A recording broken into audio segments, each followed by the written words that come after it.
ఏపీలో జంగిల్ రాజ్యం నడుస్తుందని వైసీపీ మాజీ ఎంపీ మార్గాని భరత్ తీవ్రస్థాయిలో ధ్వజమెత్తారు. తమ పార్టీ నేతలను అరెస్టు చేయడమే లక్ష్యంగా ప్రభుత్వం పనిచేస్తోందని, అర్ధరాత్రి వేళ ఎమ్మెల్యేలను అరెస్టు చేయాల్సిన అవసరమేంటని నిలదీశారు. తనిఖీల పేరిట కంప్యూటర్ హార్డ్ డిస్క్లను ఎందుకు తీసుకెళ్లారో చెప్పాలన్నారు. చంద్రబాబు ఎల్లప్పుడూ సీఎంగా ఉండరని, అక్రమాలకు పాల్పడుతున్న కూటమి నేతలు, పోలీసులు తగిన మూల్యం చెల్లించుకోక తప్పదని హెచ్చరించారు.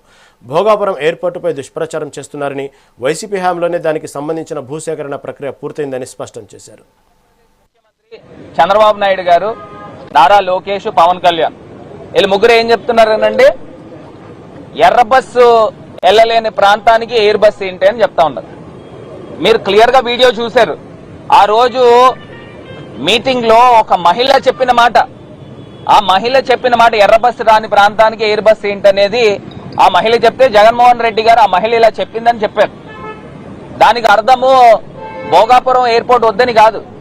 జగన్మోహన్ రెడ్డి గారు కూడా క్లియర్ గా ఆ రోజు చెప్పిన అంశం ఏంటి, గతంలోకి వెళ్తే అక్కడ నేవీకి సంబంధించి ఎయిర్పోర్ట్ ఉంది. ఆ ఎయిర్పోర్ట్ ఉంటుండగా ఇంకొక ఎయిర్పోర్ట్ ఎందుకు అనేది దానికి తాలూకా అర్థము. మరి అది నేవీ డిపార్ట్మెంట్, నేవీ వాళ్ళకి ఎయిర్పోర్ట్ వెనక్కి ఇచ్చేసినప్పుడు ఖచ్చితంగా ఒక డొమెస్టిక్ ఇంటర్నేషనల్ ఎయిర్పోర్ట్ అనేది రావాలి.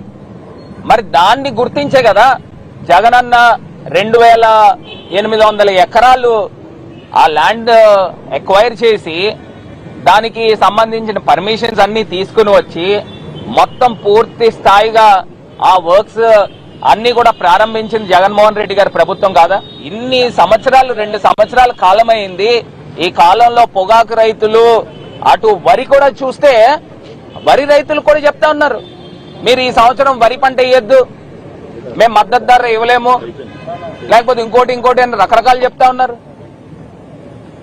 ఇవాళ మీరు మామిడి తీసుకోండి, వరి తీసుకోండి, పొగాకు తీసుకోండి, మీరు ఏ పంటలైనా ఆంధ్రప్రదేశ్ రాష్ట్రంలో రైతులకు అన్యాయం జరుగుతూ ఉన్నాయి.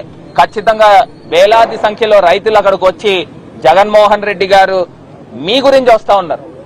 ఖచ్చితంగా ఈ కేంద్ర రాష్ట్ర ప్రభుత్వాలు మెడలు వంచి పొగాకు రైతులను ఆదుకునే కార్యక్రమం ఖచ్చితంగా జరుగుతుందని తెలియపరుస్తారు.